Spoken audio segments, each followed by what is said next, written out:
From the Ticats Audio Network, this is Morreale and Hitch.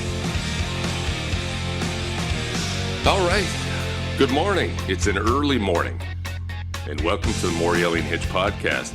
Right now, it's the Morreale podcast because our friend Rob Hitchcock is incognito. And I've called him. I've sent him messages. This is a rarity, though. I'm actually very impressed, David, that you are up at this time of day. If anybody was going to sleep in, it was going to be you, and I would have been fine with it. I would have accepted that. But my good friend Rob, I don't know what he's doing, but he is not up.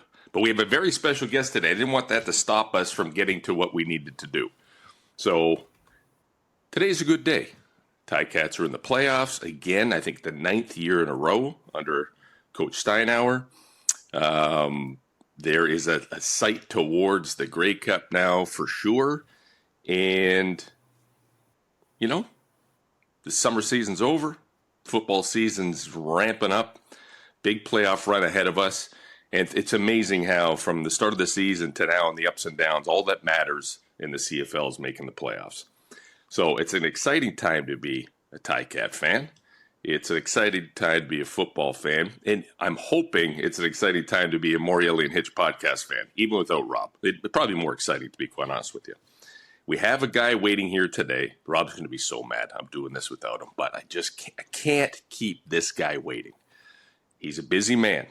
And if you've followed the Ticats or the CFL for the last 25 to 30 years, this is a name that you're going to know. It's a face you're going to recognize. And if you're a Ticat fan, this is going to be a rarity on the Morreale and Hitch podcast. We don't get a lot of current athletes. I'll call him a current athlete. He's not quite. But when we reveal who this gentleman is, I think you'll understand that this is, most people are scared to come on this show.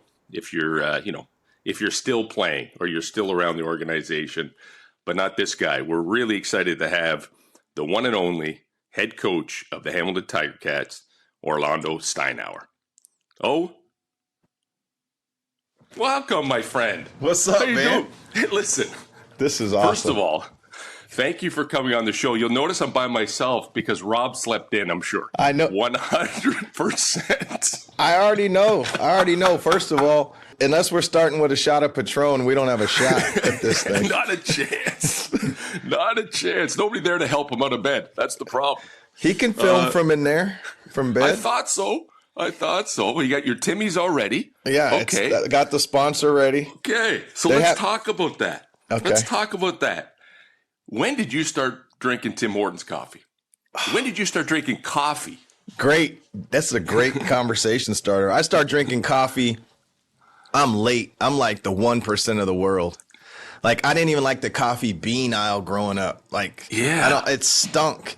And then all this buzz. And then I my grandpa used to drink it just black, right? Or, they'd come by at the restaurants, the little, greasy spoons. Yeah. And they'd be like, you want a top up? You want it warm? And I'm like, what? And I'd see him put a cube of sugar in there. And I go, let me try that. I'm like, oh my God. It tastes like tree bark. Like, that's terrible. And so anyways, that was my lasting impression of coffee is like, how do people like this? Sure. Maybe it makes you regular. Great. There's other ways to stay regular. And maybe it helps you be awake, but there's Red Bull and Monster. Yep. So anyways, they all taste better. They all taste better. And so then I watched my wife do it. And I go, that don't look like coffee. So I said, what is that? So I try it. I go, this isn't coffee. She said, what do you mean this is coffee? So then thus the double. And so then I hear people triple, these construction workers with the big gulp cup of coffee. So anyways, I finally learned that I think I like cream and sugar and a little bit of coffee. You are the very first, I will call current Ticat to be on this show, right? Awesome. And this is like, I assume most people are likely scared. Rob and I don't run a traditional type show. It's certainly not planned. So whatever you hear to get is going to be right what else comes off the top of my head, just like the Tim Hortons Cup. Just like this right now. Like I said, you ought to just record that That's it. This is what we do. David, hopefully that was recorded there, buddy. You can piece that. Oh my God. Hey! Finally. Okay. Listen to this excuse. Hold on. Please. I just want to know if you've got the afternoon paper. If I could read that with you right now. Unbelievable, guys. Unbelievable. Okay. What's the excuse? There's no excuse except I'm a head coach for a U18 AA hockey team, and we had practice till 11:30. I can't believe I slept in till this late. Never in my life. Look at your face, all swollen and puffy. Sorry, boys. I don't get paid. I don't get the $65 for this show, so I'll donate that to the chicken fund. Well, I just want to. Who's the sponsor that you're repping there? I'd rather see your bad hair before. If they paying our bills, if they're not paying our bills, then take the hat off. Yeah. What this do you is know what that performance. Well, take it off. If they're not paying our bills or sending me any free gear, look at that nice hair still, eh? Look at that salad. I like that. Let's get off the hair piece. Move on to another subject. So I used to have some good hair. We always had some good hair. And before we get going, or the next 25 minutes before we get going on this, I have to tell you, and I think you know this, but I told my mother-in-law and Michelle, of course my wife Michelle, that you were coming on today. And my mother-in-law, as you probably don't remember, but she loves you. So they had, when 96, when I first came, I met Michelle in 96. So 97 was really the first year they started coming to football games. No clue. Mike, I can't hear you because your thing is done. Go ahead. Anyways, they didn't know anything about football, and they started coming to games, and then they started watching the games on TSN back then and CBC, and then they started learning a little bit more from Chris Schultz when he started going on, God rest him, on TSN, and they just started learning the game, and of course you were her favorite fan. He is gorgeous. She was, to this day, you're gorgeous. He's such a nice guy. I always get hugs from him. I'm like, yeah. I appreciate it. Thank you. I made an impression on somebody in Hamilton. That's great. Yeah, that's funny. That's cool. No, that's funny. We were 96 you met Michelle, but 97 would have been my first year. In Hamilton. Yeah. My best and worst year, got to meet you guys, and at the same time learn what it's like to overcome adversity. 2-16 is not very fun. No. Yeah, and I think it goes back to that, and then learning how to, like in 98, come in with, of course, the big three, right? We've got Coach Lancaster, and of course Flutie and D Mac. Like when those three came in, we still had a good core of guys. And I don't think you remember, but I think we all remember this. We lost a lot of games by 3 points, 6 points, 1 point. I think there was a total like 8 games of like 21 points we lost total. Yeah. And it's just goes to one of those things. Adversity. We had an identity. We created a great culture, and just bringing those 3 guys in, I think for us was just. It wasn't just 3. I mean, there was a handful of players that came with them, of course, but we only remember the first 3 because we got to the Grey Cup, and we got there because of hard work and Coach Lancaster letting the guys police the room, and it was just real special. And that's one of the questions I had for you is the new style of coaching, I would say, because with Don Southern and Cal Murphy, all those guys back in the day were all old school guys. We didn't have water at training camp at some point because it would make us tougher if we didn't have water at training camp in 95. Oh, it was horrible. But for what you've learned, like you and O'Shea, Dinwiddie, all the players now, I love seeing the fact that there's all guys that have played and are Hall of Fame guys that are coaching. It's just what style, like the style you guys bring in. Did you learn that from a bit of both? Don Matthews, and explain a little bit if you can. Yeah, I think it's, this probably have to be a few segments. Yeah. I'll try to streamline it, but absolutely. I think you're a product of everybody that you're influenced by. Even when Sudsy was the head coach, and we were terrible on offense and whatnot. I just learned a lot. First of all, from Lancaster. Sure, he brought in the big 3, and we had some holdovers, but he wasn't afraid to make changes. Mm-hmm. Meaning, I can remember this. I remember they used to drive us the Niagara Airbus That was the thing that picked everybody up when we were at Brock. And I remember, the one thing I quickly learned about Lancaster is, first of all, anything he deemed important, he did himself, i.e., breakfast check. There was no intern. He did it. Remember the long walk? Yeah. He's down there. I don't know why he thought that this hid the cigarette, but that doesn't hide it. But nobody said anything to him, but we all thought it. Like, what are you hiding? And then, he'd whisper to some people, go ahead and get breakfast. That'll be it. And we're, oh, boy. Then you pause halfway down, like you got something to do. But he did that. He did the scout cards, if you guys remember. Mm-hmm. He did conditioning. And I quickly realized that things that were important to him, he didn't delegate. And I thought that's always stuck with me to this day. So things that I think are super important. So I'm at breakfast. In training camp, I'm meeting all the players. I sit in there. That way, I can learn their name. They can see me every day, and that's important. I'm not afraid to run the scout team. I'll run the GoPro. I'll do those types of things. I go out in conditioning. I don't stay the whole time, but I do go out there. So I do think that there's that. And then let me just go back to the Niagara Airbus story. I remember Bert Thornton led us in receptions in 97. Great guy from Purdue. You guys, number 4, might remember. Oh, yeah. He was really good. We thought, man, you mix him in with this. And I remember Lancaster saying, where's Bert? They said, oh, he got a heat cramp. Heat cramp? After we got out of meetings, Bert was like this. On the Niagara Airbus. I said, Lancaster ain't playing. No. Boy, what you mean heat cramp? Oh, he didn't have any time for that kind of stuff. No. I remember him stopping practice. We had a hot route or something. He was telling the quarterback, you throw that throw, and if he can't get open, we'll find somebody who can. Mm-hmm. And that's just what it grew up. And what I quickly learned, I'll make my point quickly here, you can't do that today. It just doesn't work. No. And there's no judgment on that. It's just you quickly realize that. And I don't blame the people that we get at this point. It's what they are accustomed to along the journey. Yeah. And it's a different thing. I think Campbell, when he came and talked to us, said it best. He said, I could give you a lot of things to say, but you guys might have been in this huddle when you were talking. He said, we used to just drink beer and hang out. And now you guys, I don't know, you freaking drink smoothies and get massages. And I think that sums it up. And that's just the thing. So you got to learn how to have that mixture of be who you are, be authentic, but also be current, innovative, and creative, and stay with the times.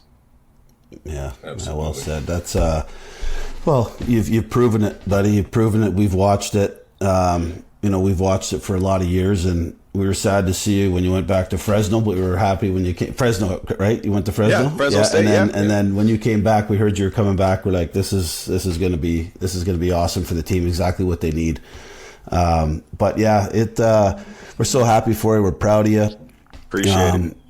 It's when I talk to people like, you know him? It's like, he played with me. You don't know? Me. When I was doing that, he was over there. I was the show. I got no shoulders left.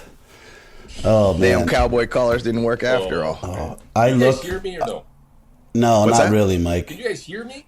No, you sound like you're in a hole. I can't hear you very well. I'm working on things. Keep talking. Don't worry, I'll keep going. Just to keep on the subject of pads, oh my gosh, do you remember the size of yours or my shoulder pads anyway? But the pads that you guys wore, I don't know how corners and DBs wore those things, but like I couldn't touch my fingers for sure. It is impossible. But how do we get so many picks with those pads? Yeah, what's the saying? They don't make them like they used to. Man. Right now, you'd get people going in HR saying they're trying to hurt me. They're trying to put me in stuff that's not relevant today's time. We used to laugh at Ozzy's pads. Now they're the norm. That's what D linemen are wearing those things. The D linemen are wearing those things. Yeah, and then they have. I don't even know. They don't even cover the knees anymore. Oh no. But we when Mike and I had the opportunity to go to the stadium a bunch of years ago and go through the locker room and to see some of the technology in the helmets now, I'm like, oh my gosh! Like I don't know if I could play. Well, of course I could play the game with that stuff, but those helmets they're unbelievable. I used to put a little piece of pad here because there was there was always a spot with the bike helmets. They had the ear pad, and then there was an opening here. So I always thought every time I hit somebody, I felt this like go through my temple. So I made Pusky get me these the sponge things for your hands, and I put them in there and I taped them all in. So my helmet had all like these gadgets inside, and I couldn't. That's what the helmets look like now. They're all perfectly molded to your head. Like, imagine we had those things. Oh, be crushing people even more. Yeah, it's pretty crazy now. You just spent more time probably on the fine list and answering letters from the commissioner. Yeah. If like the hit on Tyree Davis, it probably got you kicked out of the league. Oh yeah. Yeah.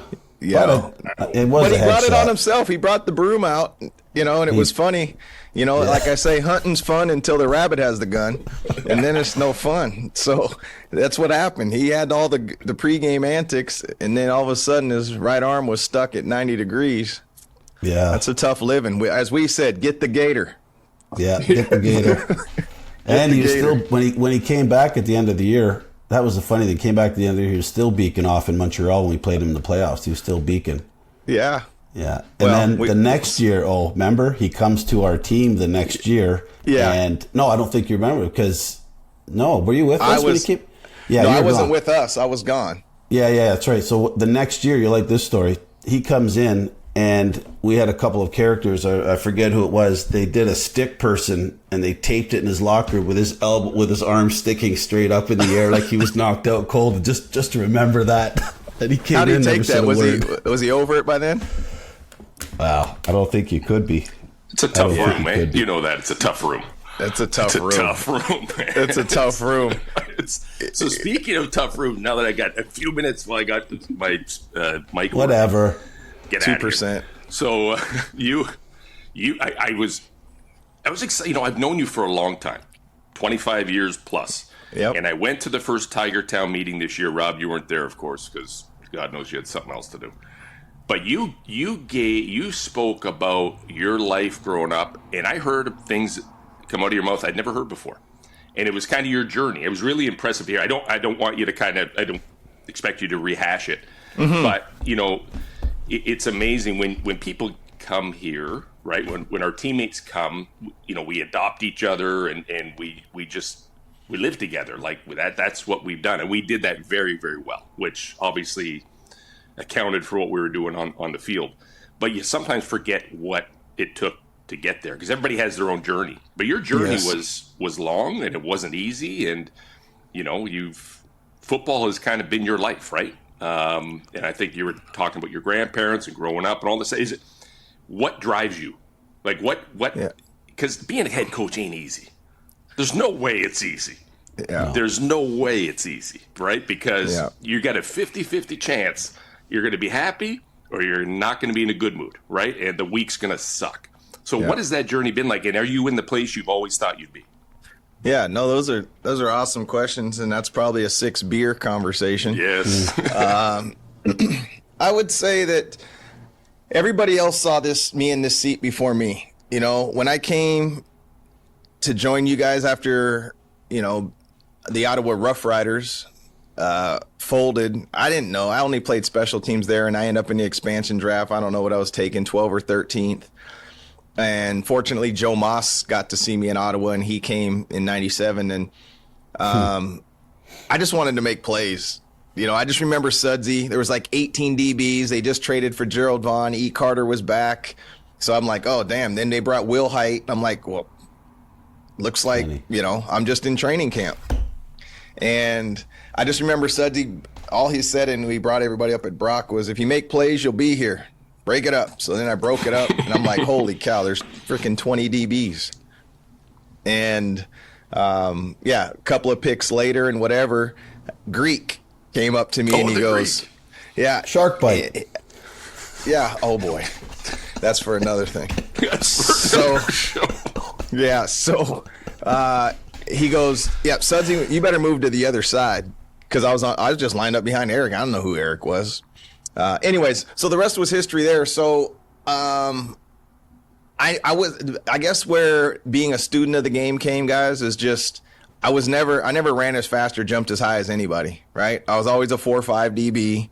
I was 5'10". I mean, I was strong. I wasn't scared. I was instinctive. I had my strengths, but I always had to learn to cover the 4-3, 4-4 guys, and that was with angles. And so that kind of made me I had to study harder than others. And, back when we played, there was no specialty. It was left and right. No. You could be a pressed boundary half and boundary corner, and if it flipped hashes, all of a sudden you better learn how to play off. So you might be playing Pitts 1 minute, Danielson the next. Mm-hmm. And Damn. so now it's specialized. You're covering the same people all the time.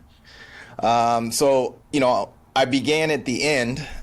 So when it came to coaching, I didn't want to put my family through that again. They just kind of sacrificed for 12 years. And it's like, I didn't want to do a series of 1-year contracts again. You're week to week in this business. Yeah. And so I was ready to work in the wheelwood. I was going to go work for Cintas. Campbell kind of got me hooked up. It was a 5-interview process. It wasn't like I knew somebody, I got the job. I mean, I really had to go through the process. And they kind of created a job for me. I accepted on a Friday. Jim Barker called me on a Saturday. I interviewed on Sunday, talked with Gina, and she just looked at me. She goes, "You're a coach." Mm-hmm. And so, I was grateful to her for, allowing me to do this again. And so I think everybody else saw it before me. And then what's the foundation of it? Yeah. My grandfather, my single mom, like I said, I'm an only child. I got no stepbrothers, no stepsisters. My mom was never married. She's got a grade 10 education.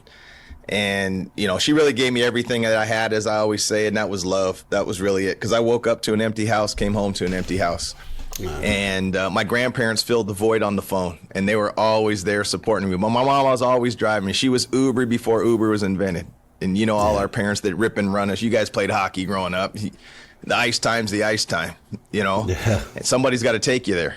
Yeah. So, long story short, without them, it's not possible. Everybody has those mentors along the way. So they were instrumental for me. And, in fact, one other tidbit nobody really knows is, I was living with other families as of grade 10 of high school.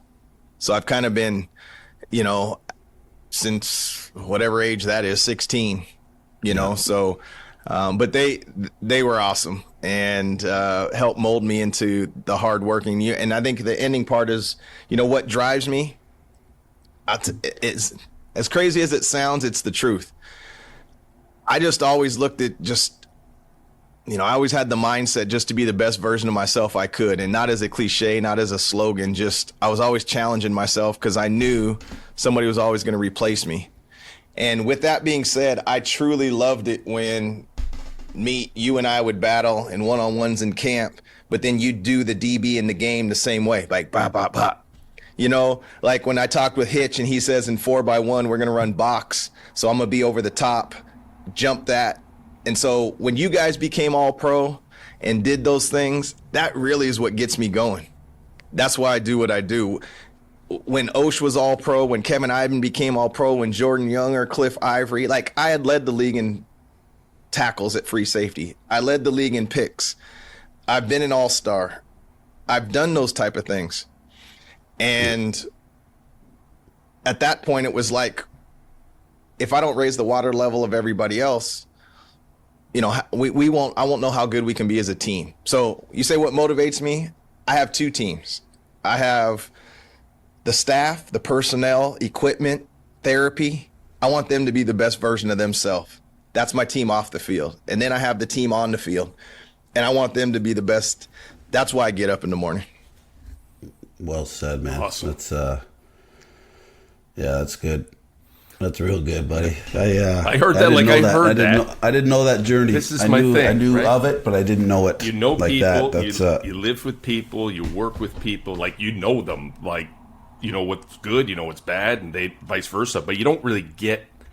It's funny. Like you just don't get. So when I heard the story, the long and short of it is, yep. Steiny, you're such a great guy, and you've always been the same. Like there's no different Steiny. Steiny that's you, right? And that's what I love most.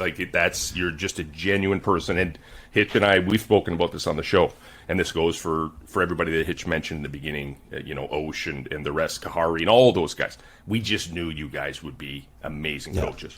You know why? Because you knew everything that everyone was doing on the field.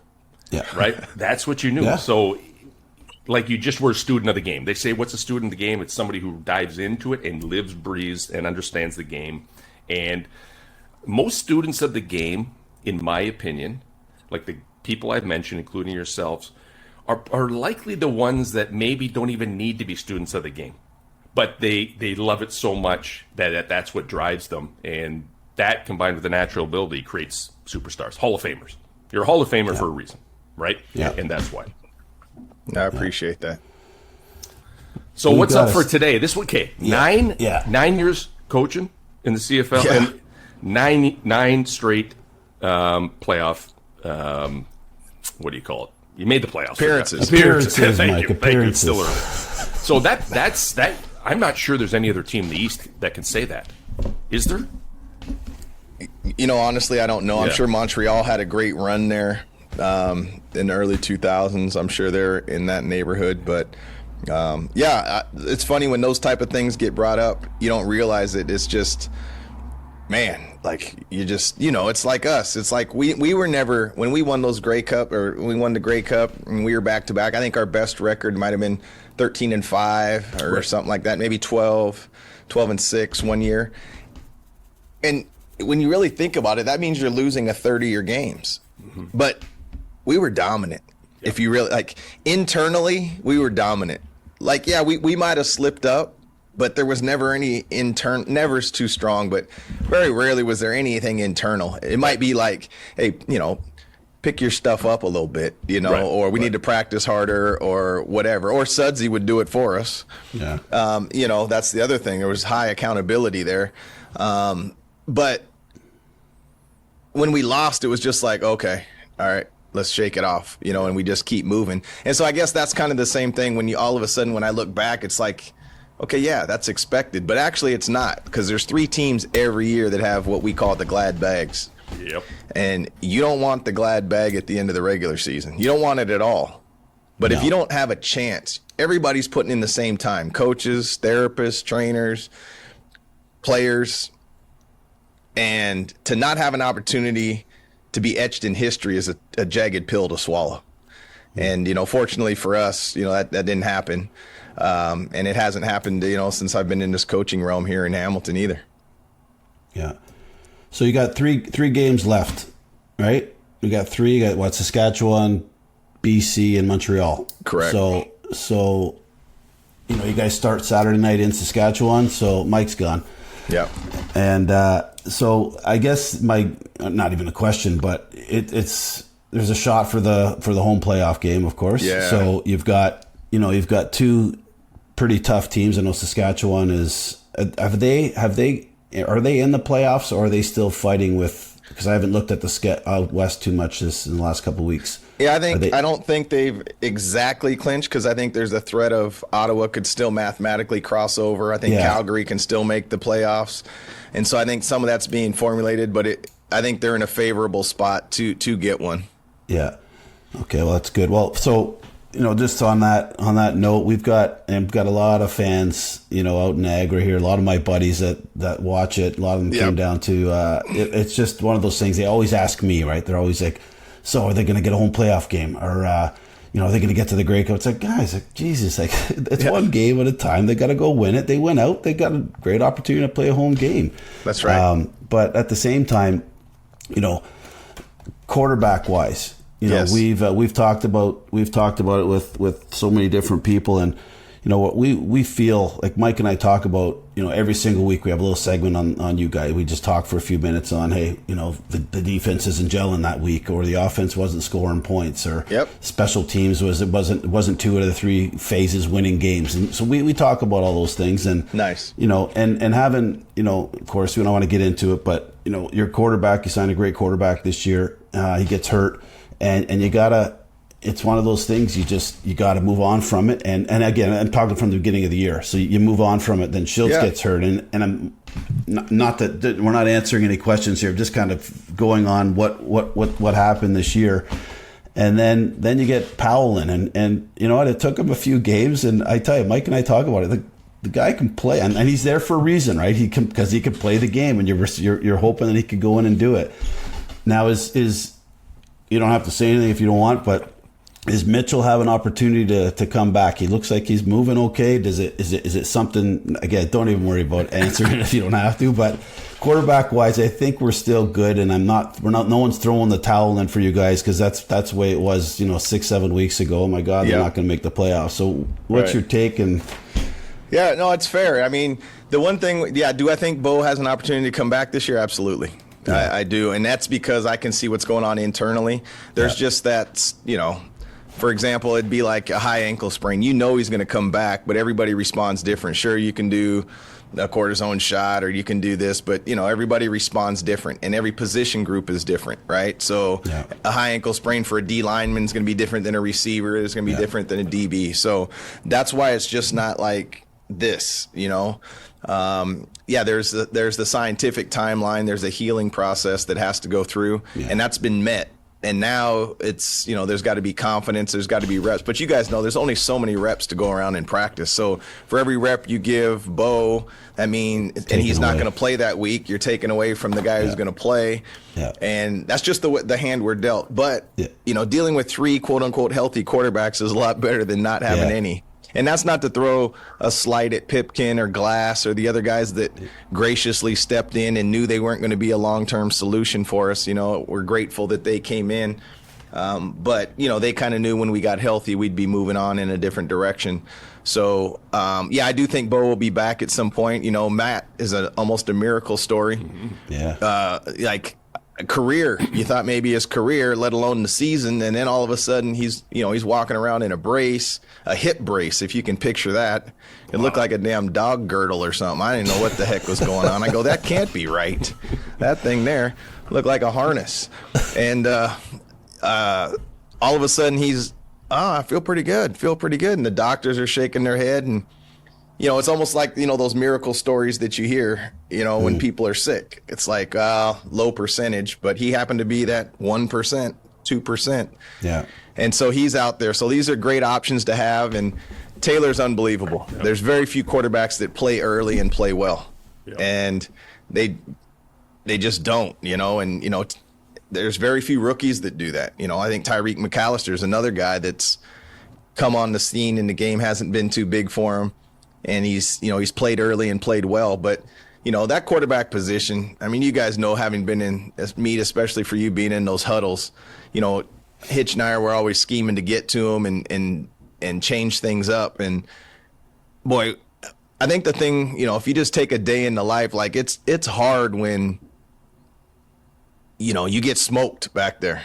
And then you got to get up, and you got receivers saying I was open. You got the head coach in your headset saying that the play clock's running down. You got the OC telling you things.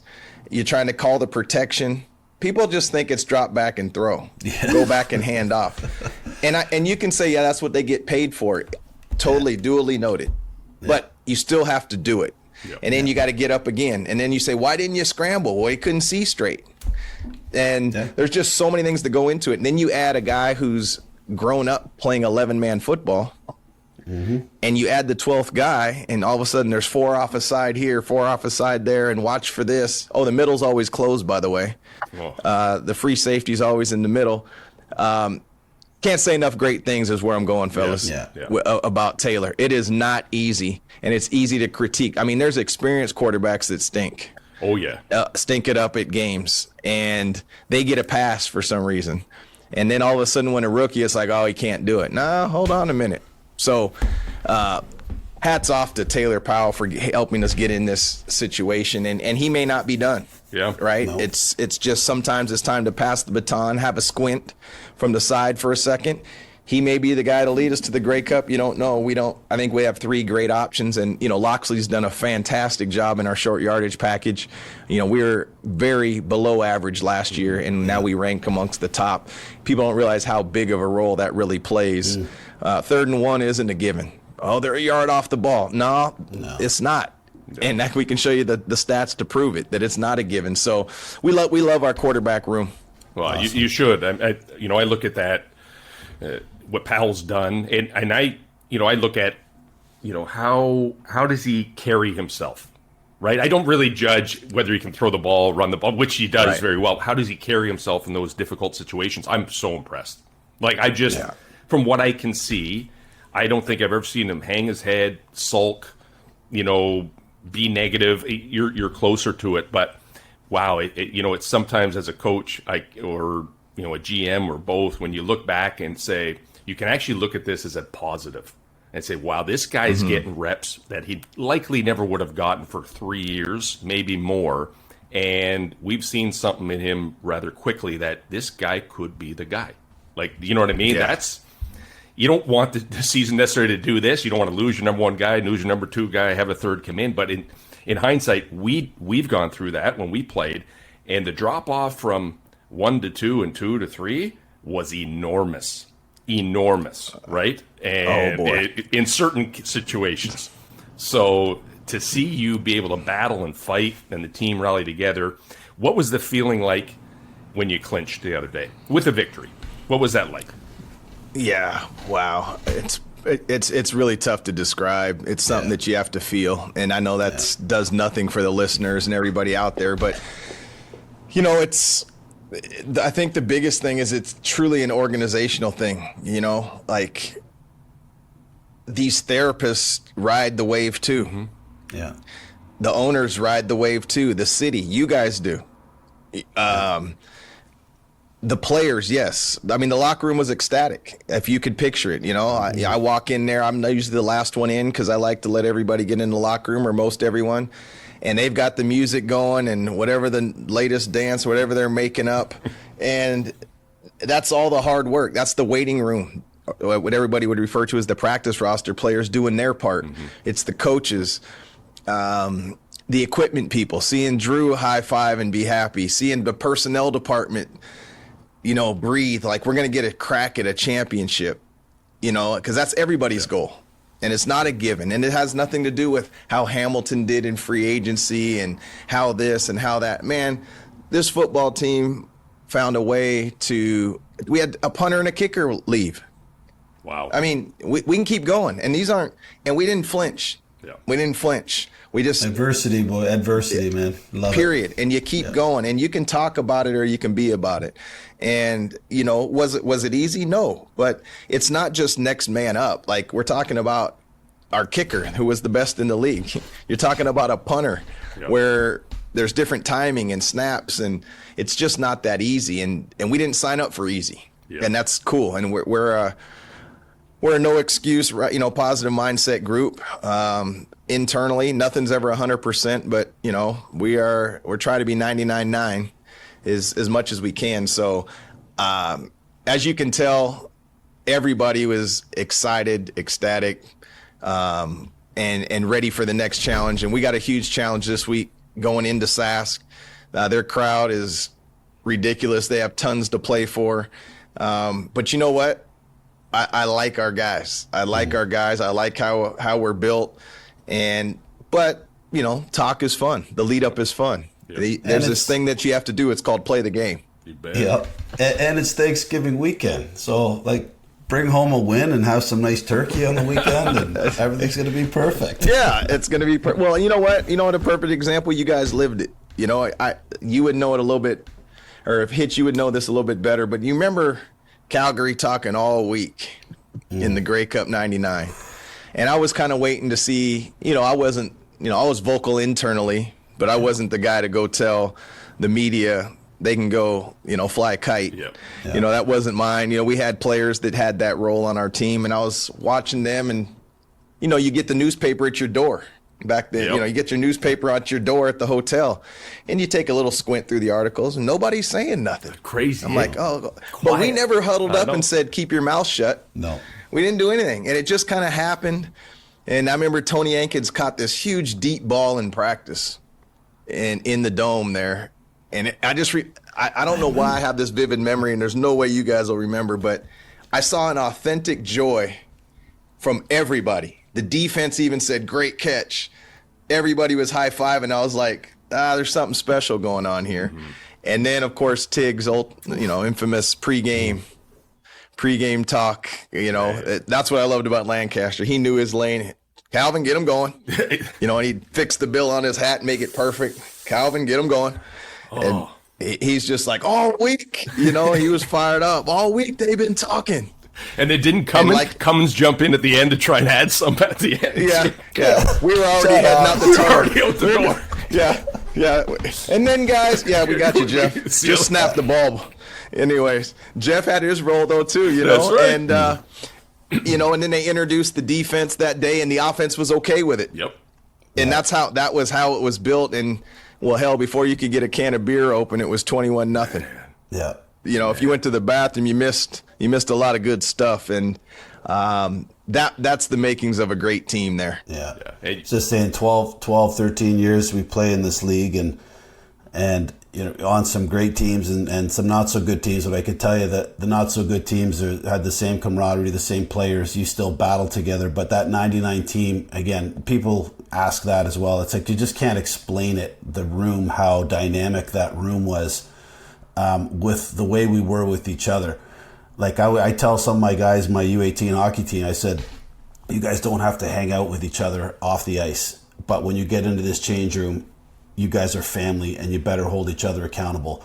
Yeah. And I learned that, of course, you learn that from playing the game like we did for so long, but that room from 98, 99, guys, and we don't have to go on to it, but it's just, it's hard to explain because of the different roles each person actually played on defense and offense, and everyone it's just so smooth. It went so smooth. And yeah, of course we won the Grey Cup, but I don't think anyone told us at training camp in 99, it was unsaid. Danny Mack walked in and it was just, we have unfinished business. Unfinished business. Right? Yeah? The video of the field goal going through, the NFL films type thing. Yeah. Turned it off. And that was it. We went to practice, first day of training camp, and never looked back. That was it. It was the mindset. Done. And he knew, and what's cool, he knew, and Sudsy knew, good luck to the rookies and to the new people. There'll be a half dozen of you that'll make it. Yep. Other than that, we got our squad. It's crazy. Credit to Joe Hagan and, some of the draft picks and, Ronald Williams coming in. Yep. And, there was going to be a little bit of innovation. But other than that, and I think when you talk about it is what the cool thing is, I can see you making a tackle on punt team. Hitch is running down on kickoff. I'm running down. There was no special teams players. Sure, we had our Pronics and our Fleisers, right. But if you said starter, you're up. Okay. Oh yeah. Okay. Yeah. That's it. There was no you're a starter on special teams. Yeah. Like that's what you're starting. That's what you're starting on. Oh, and you'll play defense and offense well. Well, not just play. You'll play well, and we'll play inspired, not tired ball. If you were wondering. And hey, we don't. The bench is shortened. We don't have as many guys. And. But the one thing, man, we can go on forever. We're going to run out of time. You got a team to coach. But we always talk about family here. I know that you have built your family within the walls of your organization, and it goes from, front office on down. Ronnie built it so quietly. Ron, like when you're telling the Ronnie stories, I'm like, oh my God, that makes a lot of sense. Like I didn't pick up on some of those things where it was very important that Ron ran this, right? Yeah. Rundown. He was doing rundown. No one else was doing rundown. That meant something to him. Yeah. And he I always joke, we'd say our Father before the games, and Ronnie would come right beside me, just where our lockers are set up, hold my hand, reek at butts. He'd reek the cigarettes while I'd have it all of my hands and gloves for the game.